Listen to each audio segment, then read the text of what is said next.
General del Hospital Regional Licenciado López Mateos. Para mí es un placer y un honor presentar a nuestra ponente. Voy a dar una breve reseña, un resumen, una síntesis de su currículum. La doctora Flor Ávila Fermat es nacida en Torreón, Coahuila, teniendo una vida académica en la ciudad de Tijuana, si no me equivoco, egresada de la Universidad Autónoma de Baja California. Posteriormente viaja a la Ciudad de México, en el cual en este hospital, en el Hospital Regional Licenciado López Mateos, hace la especialidad de medicina interna y posteriormente de geriatría. Especialista en gerencia de servicios de salud para las personas adultas mayores por la Organización Panamericana de la Salud, jefe de servicio de medicina interna, directora de enseñanza y divulgación del Instituto Nacional de Geriatría de la Secretaría de Salud, madre de dos excelentes hijos brillantes, uno que estudia medicina y otra que está haciendo una maestría en veterinaria, y actualmente es nuestra jefa de enseñanza. Entonces, para mí es un placer y un honor presentarla con la ponencia La vacunación como una propuesta de valor, la perspectiva de curso de vida. Bienvenida y muchas gracias por aceptarme. Agradezco la tan amable presentación del doctor Rodríguez. Pues no resulta ser muy común que en los hospitales de alta especialidad se refiere uno a la vacunación, pero yo pretendo motivarlos a ser unos arduos promotores de la vacunación, y ahorita vamos a ver por qué es tan importante el evento de la vacunación, y quiero que lo veamos justo por esta perspectiva de curso de vida. Muchos de mis buenos amigos son pediatras, mi padre era pediatra, mi hermano pediatra, pero quisiera ahorita que nos alejáramos de ese mundo pediátrico-céntrico y nos fuéramos al curso de la vida. ¿Sí? La población mexicana está envejeciendo. Les quiero decir que de los grupos que menos se vacunan en México son los adultos jóvenes y por supuesto los adultos mayores. Todo el mundo piensa que las vacunas solo son para los niños y después se nos olvida que todos tenemos que ser vacunados y todos somos tributarios de una vacunación en todos los momentos de la vida. Entonces, y tiene que ver con el hecho de que la transición demográfica y la transición epidemiológica no son fenómenos estáticos, al contrario, son fenómenos absolutamente dinámicos. Esta es una pirámide poblacional. Yo le robé esta diapositiva al doctor Pablo Curi de una de sus presentaciones, y a mí me gustó mucho porque aquí podemos ejemplificar cómo estábamos en el 2000, cómo vamos a estar en el 2050.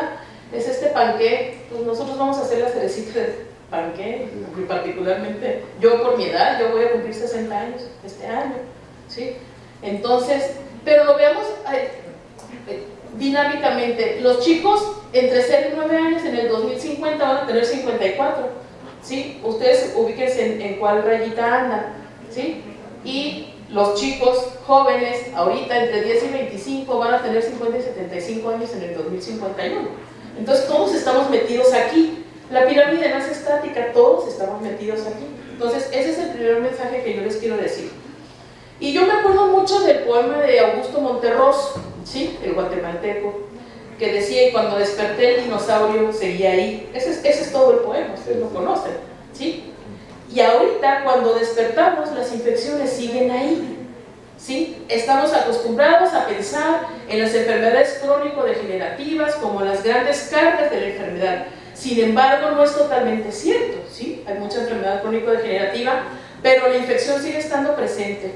Este es un reporte que se publicó en Lancet en noviembre de 2014, todo habla sobre carga de la enfermedad y envejecimiento, y ustedes pueden ver aquí en los países de bajo y medio ingreso, ¿sí? Estas son las enfermedades respiratorias, y este porcentaje ocupa de la carga de la enfermedad. O sea, la infección sigue representando una buena parte de la carga de enfermedad, ¿sí? Y aquí ustedes pueden ver las infecciones en estos países como el de nosotros. Nosotros no somos un país de ingreso bajo, somos un país de ingreso medio. Ahí estamos nosotros. Entonces, es verdaderamente interesante revisar lo que está pasando con las infecciones en el mundo, porque como decía, cuando me desperté, seguían ahí, nunca se han ido, solo han ido variando su manifestación. Y Algo de la transición demográfica que es importante mencionar. El día de hoy, hay más personas mayores de 60 que niños menores de 5. Entonces, por eso me voy a enfocar en la vacunación en las edades medias y más adelante de la vida. ¿Qué es lo que tenemos que aprender de los pediatras? Todo el trabajo que han hecho para vacunar. Son promotores que tienen introyectada esa práctica en su hacer cotidiano. Ningún otro profesional de la medicina que no sea la medicina preventiva lo hace como lo hace el pediatra, ¿sí? Entonces tenemos mucho que aprender unos de otros. Aquí está México, ¿sí?, con sus cargas de la enfermedad. Esta es infección. Entonces seguimos en este panorama. ¿Por qué la vacunación como una estrategia de promoción para el envejecimiento saludable? ¿Qué pretendemos con vivir más? O sea, ¿cuál es el sentido de vivir más? Una vida más larga, por supuesto, para la sociedad es una mayor esperanza de vida, ¿sí? Pero para los individuos es lo máximo que yo pueda alcanzar, pero en la mejor condición posible. Esa es la diferencia. O sea, no es vivir por vivir. Si a mí me preguntan que si yo quiero vivir hasta los 100 años babeando, pues no quiero vivir a los 100 años babeando. Mis residentes me pueden poner potasio cuando quieran, en esa condición, ¿sí? Y una vida más sana, por supuesto. No solamente es una vida más larga, sino una vida más sana. Para las sociedades, la mayor esperanza de vida en salud. Una cosa es la esperanza de vida y otra cosa es la esperanza de vida en salud. Nosotros tenemos 10 años menos de esperanza de vida en salud que los campeones, que son los japoneses. 10 años menos de esperanza de vida en salud. Y para los individuos, por supuesto, una longevidad más saludable. Cuando hablamos de cuánto cuesta tener gente vieja o gente enferma en casa, esto es importante. Este es un estudio que hicieron mis compañeros en el Instituto Nacional de Geriatría, y hoy sabemos que cuando en un hogar hay un adulto mayor, la gente gasta más que si tiene personas más jóvenes, sí, siempre y cuando el adulto mayor esté enfermo, porque si no está enfermo, se gasta exactamente lo mismo, y yo diría que menos, porque yo gasto más en mis hijos que lo que gastaba en mi mamá, ¿sí? Pues mis hijos no se van, tienen 30 años y siguen ahí. O sea, ¿les suena familiar a ustedes eso? Sí. Bien. Entonces, segundo mensaje, la carga no es la vejez y la edad, sino es la enfermedad. O segundo mensaje, ¿ok? Entonces quisiera esto verlo desde la perspectiva de la salud pública. Entonces las enfermedades infecciosas siguen siendo una gran carga de enfermedad en todos los países en la transición demográfica, y sigue habiendo muertes prevenibles por vacunación. Ese es el término, muertes de enfermedades prevenibles por vacunación. Estos datos no son tan nuevos, son de 2010, pero a mí me sirven mucho porque se dice que en Estados Unidos se mueren al año 300 niños por enfermedades prevenibles por vacunación y se mueren 70,000 adultos. Y yo digo, ¿y por qué nadie dice nada? ¿Sí?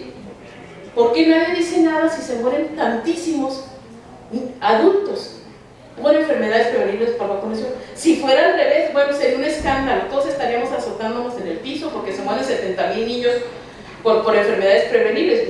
No quiero decir que quiero que se mueran los 70,000 niños, ¿verdad? Por supuesto, pero ¿por qué no decimos nada cuando tenemos estos números? A mí me parece que es una clara omisión de la conceptualización que tenemos de lo que tiene que ser el devenir de la salud de las poblaciones. Entonces no ha sido visualizada la vacunación como una estrategia para promover el envejecimiento saludable.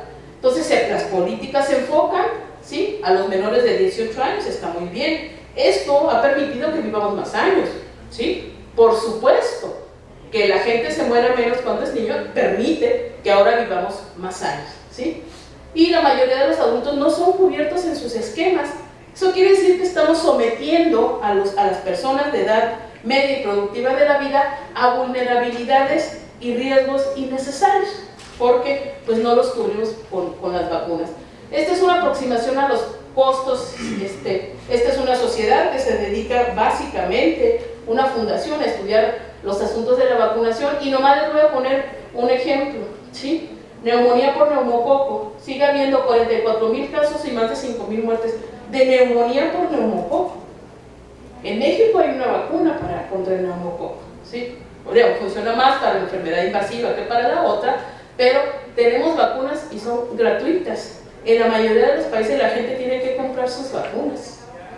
Y aquí no, o sea, el gobierno hace una gran inversión.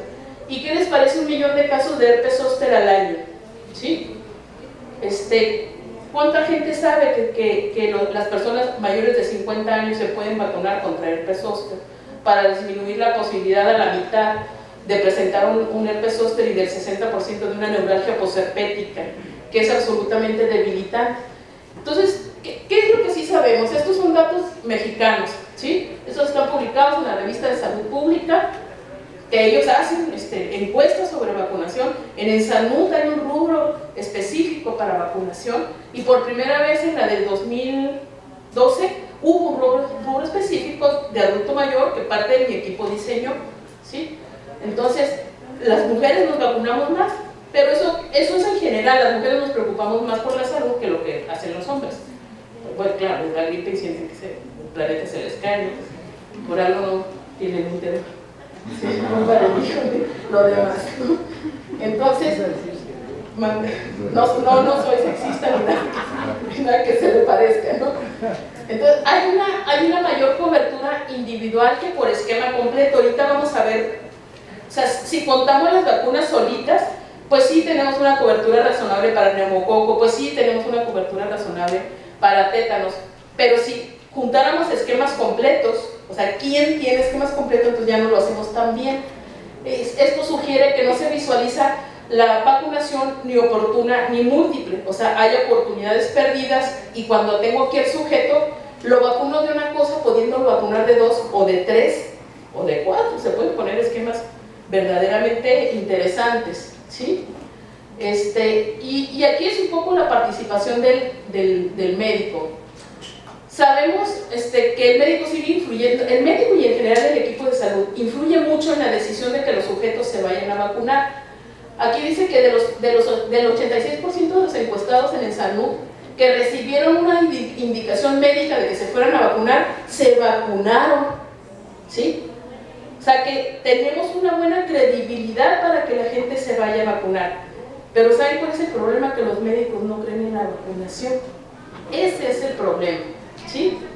Entonces, en relación al equipo de salud, los adultos mayores sin vacuna de neumococo habían visitado al médico 2 semanas antes y no se vacunaron. Eso quiere decir que nadie les dijo.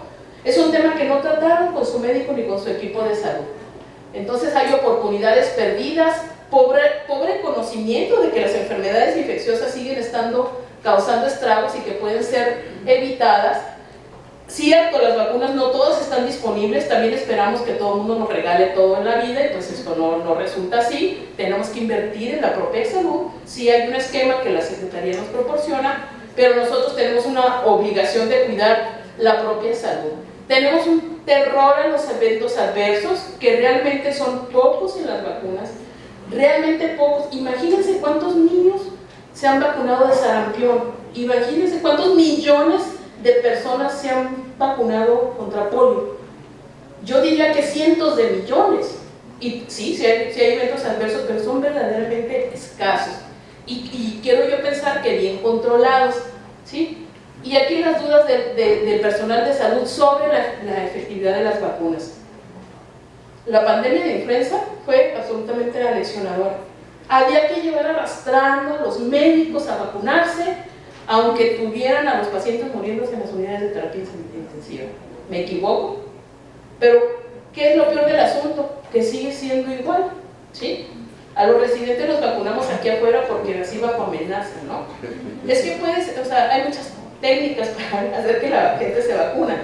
Una es coercitiva, como la que la doctora Estrada me ayudó a implementar, y la otra es por convencimiento, por supuesto, reconociendo los beneficios, ¿sí? Entonces, no forma parte del cuidado rutinario de la salud. Hay muchas oportunidades perdidas, se desconoce el tema de las vacunas. Los médicos desconocemos el tema de las vacunas, no sabemos cuáles son, cuáles existen, qué esquemas podemos poner, cuáles son las indicaciones.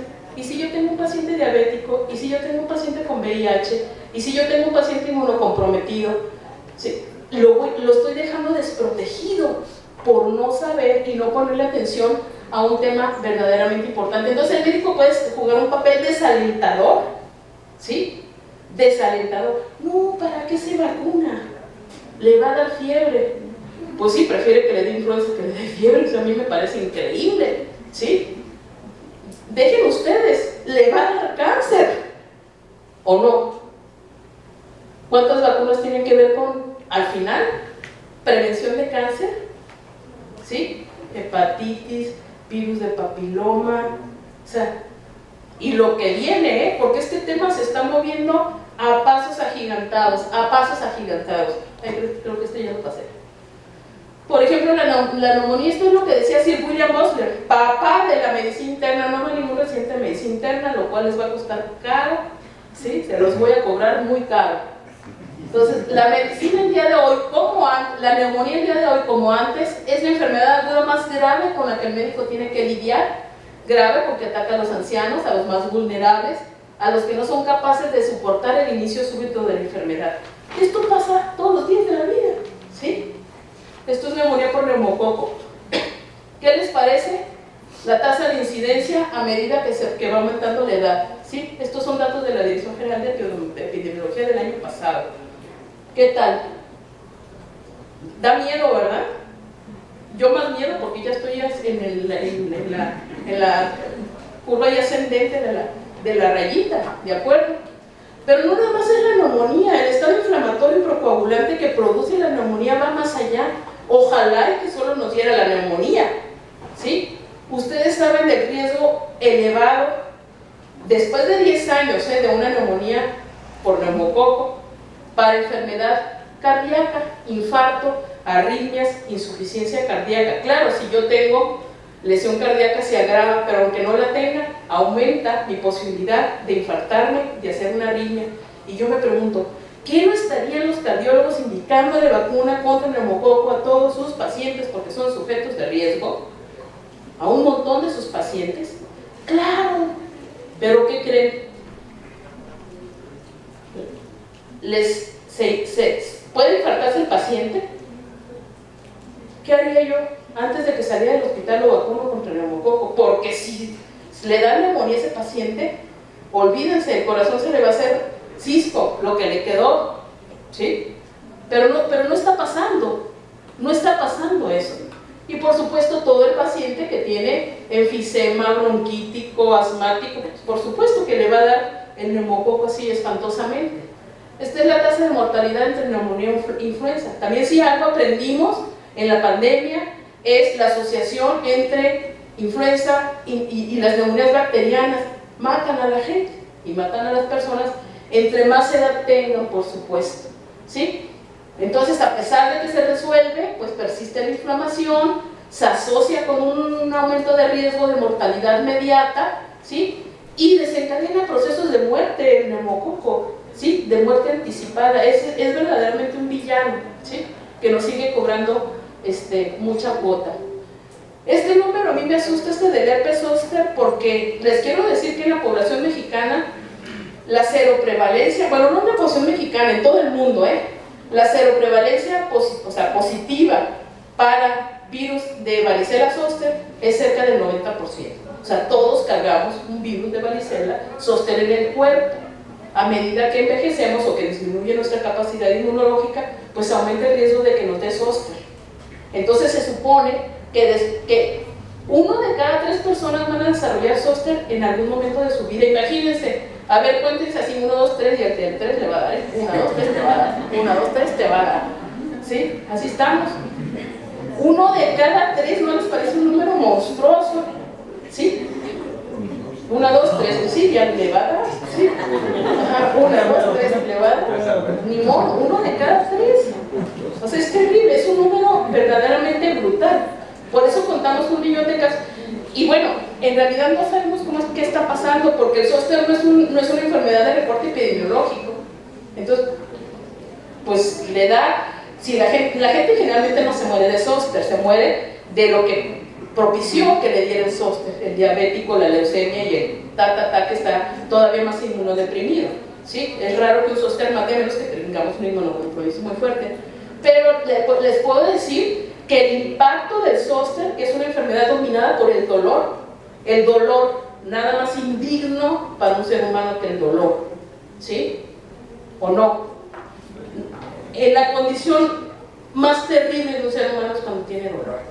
Bueno, pues si a alguien le da zóster y le da neuralgia posherpética, se puede morir de dolor, no se la van a quitar nunca. Todas las áreas, esta es calidad de vida relacionada a la salud. No hay una sola área de la vida de las personas mayores que no se afecte con un zóster o con una neuralgia posherpética. Todos los rubros de calidad de vida relacionada a la salud están deteriorados. Podríamos hablar mucho de esto. Entonces, una eficacia del 50%, y uno me diría, ¿cómo que del 50%? O sea, la vacuna contra el zóster tiene una eficacia del 50%. Sí, les quiero decir que en las personas mayores, ninguna vacuna tiene una eficacia arriba del 60%. Ninguna. ¿Por qué? Porque estamos contendiendo contra la inmunosenescencia.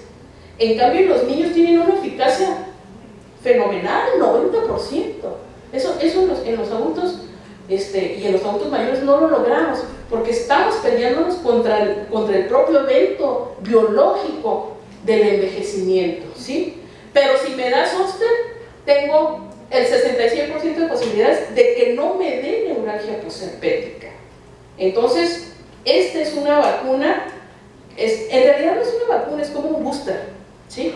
Porque lo que hace es aumentar mi capacidad inmunológica para volver a aplacar el virus que de por sí ya vive ahí. A mí me dio varicela y a muchos los vacunaron ya contra varicela. No sabemos cómo se va a comportar la población ya con vacuna contra varicela. ¿Y qué me dicen de este proceso de infección, hospitalización y discapacidad catastrófica? Esto le pasa a los adultos mayores, ustedes lo han visto, ¿sí? Influenza y neumonía es una de estas causas de discapacidad catastrófica. El paciente entra caminando, bueno, y si le va bien entra así, sale así, si le va bien, Ojalá salieran así, no salen así, salen bastante peor, ¿sí? Entonces necesitamos un cambio de paradigma, exactamente es a lo que los invito, a que esto sea un cambio de paradigma en la vacunación. Uno, porque es un imperativo demográfico, o sea, no tiene vuelta atrás. Los geriatras no participábamos en los comités de vacunación, bueno, ni existíamos en el planeta, pues somos como 400 en todo el país, ¿sí? Entonces, o sea, estamos metiéndonos en la liga de la vacunación porque reconocemos los beneficios y la perspectiva de ser vacunado en todos los momentos de la vida para envejecer mejor. Hay que invertir en investigación, ciertamente, ¿sí? No sabemos si se le tiene que adicionar adyuvantes, si tiene que ser una dosis más potente, las vacunas que tienen menos eficacia en las personas mayores, la de influenza, por ejemplo, ¿sí? Sabemos que tiene una baja eficacia, lo que sí sé es que la eficacia que tenga es suficiente para que yo justifique vacunar a la gente, ¿de acuerdo? Entonces necesitamos unos cambios de abordajes del paradigma y necesitamos enseñar sobre vacunación, ¿sí? Esta es cobertura de gente entre 20 y 29 años que reporta haber sido vacunado contra sarampión y rubiola. 52% de mujeres y 46% de hombres. Estos son datos del salud, estas son nuestras coberturas, ¿sí? Y si viéramos esquema completo, no llegamos más que al 40%. 40%. Y todavía seguimos diciendo que somos el país ejemplar en América Latina en coberturas de vacunación. Falso de falsedades.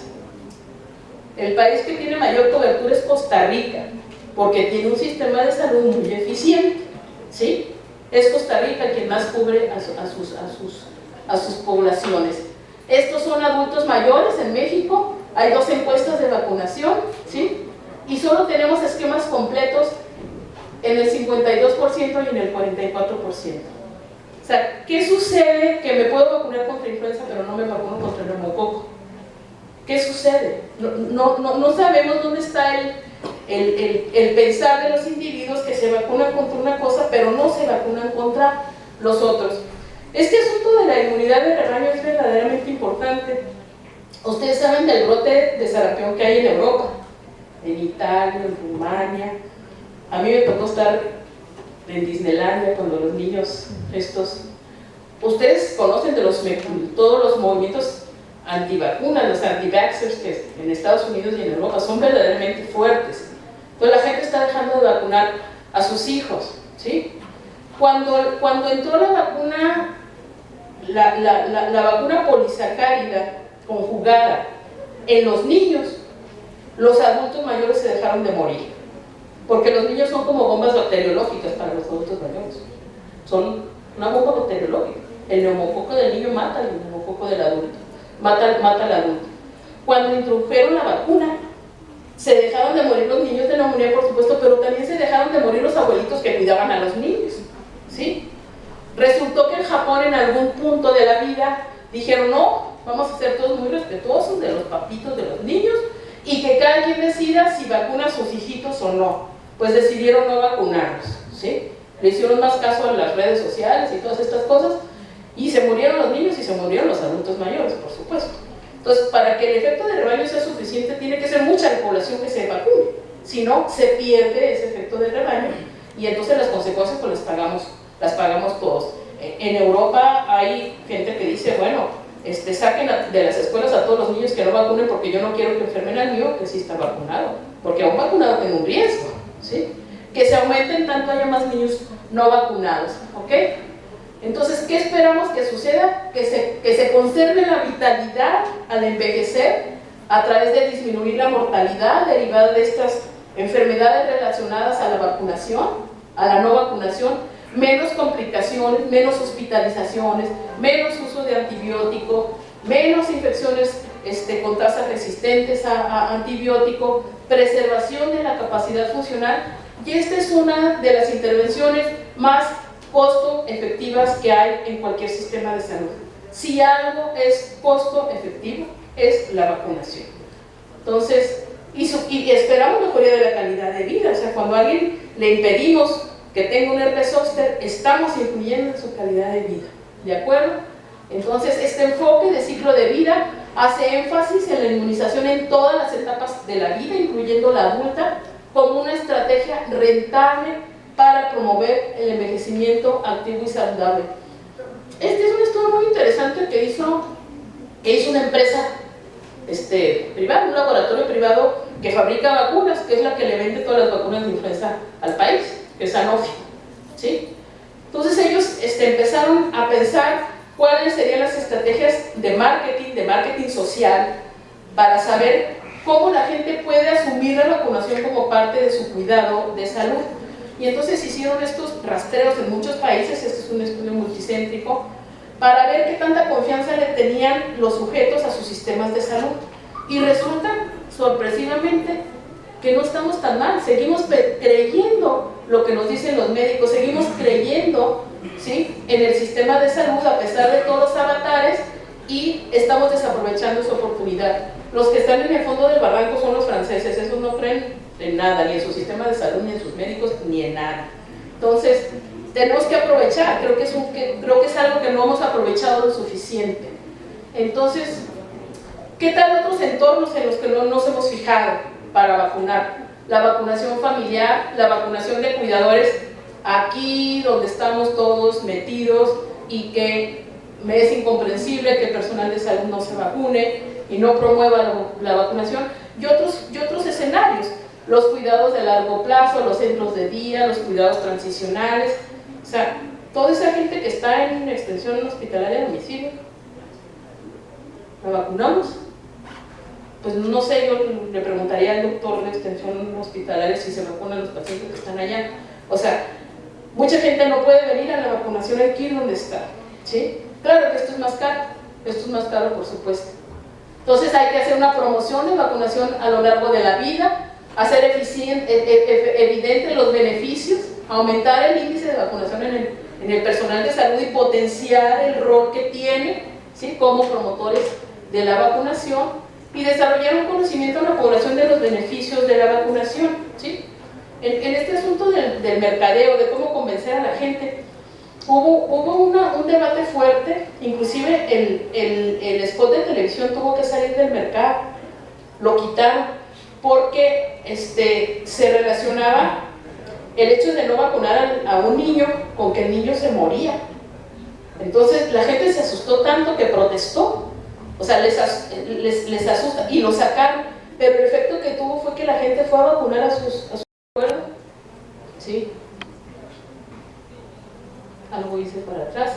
Les quiero invitar a que del sitio o bien del Instituto Nacional de Geriatría o de la Academia Nacional de Medicina bajen este documento que es de libre acceso y gratuito. Este fue un evento que organizamos, que yo organicé en conjunto con un equipo. Esta es la colección de libros del 150 aniversario de la Academia Nacional de Medicina. Hay una colección de libros, este es uno de los últimos libros que se generó y que habla sobre la vacunación del adulto mayor con perspectiva del curso de vida. Esto es hacer visible el tema desde la academia, un documento de postura de la Academia Nacional de Medicina con el apoyo de muchos expertos en vacunación, en donde nos podemos enterar de qué sucede con cada vacuna, cómo tiene que prescribirse, qué hay que hacer y por qué es importante vacunar, ¿sí? Hace un año, justo por estas fechas, estábamos en esta cumbre latinoamericana de promoción del adulto mayor con la Federación Internacional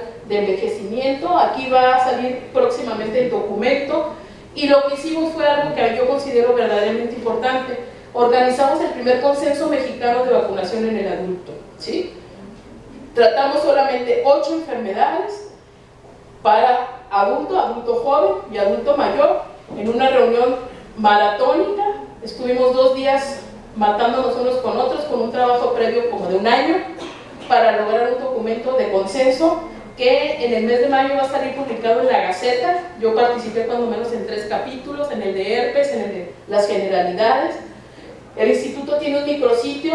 Lo que yo quiero es pedir autorización al instituto para que me deje subir esta información, porque esa es gratuita y es de libre acceso, ¿sí? Aquí se puede bajar el documento de consenso para que todo el mundo se entere de qué tiene que hacer con los pacientes y con los sujetos para que sean vacunados. O sea, estos son bienes públicos, para eso nos da el gobierno dinero, para que generemos este conocimiento, para que juntemos a los expertos de las áreas, para que consensemos las posturas y le digamos a la comunidad médica, utilízalo en tus pacientes. Esa es la función de un buen uso del recurso y ponerlo a la disposición de todos. Este es un micrositio, ¿sí?, que yo manejaba y lo traigo acá porque donde yo he estado siempre me llevaba al ISSSTE. Entonces los beneficios que se generan en otra institución pues también puede ser ahora para la que ha sido siempre mía. Entonces este es el mensaje final. Esta es una de las acepciones de envejecimiento que más me gusta, de envejecimiento saludable, ¿sí? Tiene atrás toda una teoría muy interesante de envejecimiento saludable. Es el proceso en el que se optimizan las oportunidades de salud, de participación y seguridad a fin de mejorar la calidad de vida de las personas a medida que envejecen. Pues esto nos toca a todos. Entonces ese es el mensaje final. Y cuando yo vea a un secretario de salud y que este sea el spot de promoción de la vacunación, yo estaría contenta. Siempre aparece un niño, Mercedes Juan dándole unas gotitas, un piquetito de quién sabe qué a los niños, qué bueno, pero algún día aparecerá esto, ¿sí? No podemos dejar a ninguna población fuera. Cierto, es más taquillero vacunar a niños porque tienen un valor social importante, ¿sí? El mismo valor social que yo quiero tener cuando sea vieja, o sea, hasta mañana. ¿Sí? Pues muchas gracias.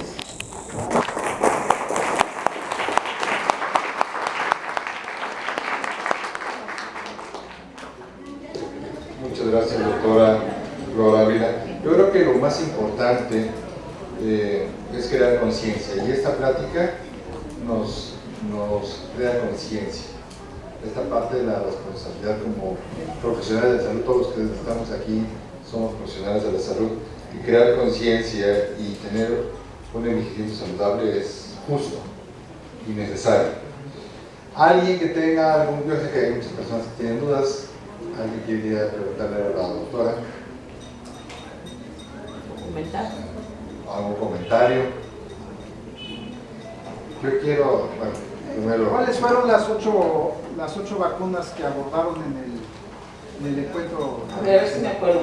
Herpes, influenza, neumococo, tétanos pertussis, meningococo, hepatitis y dengue.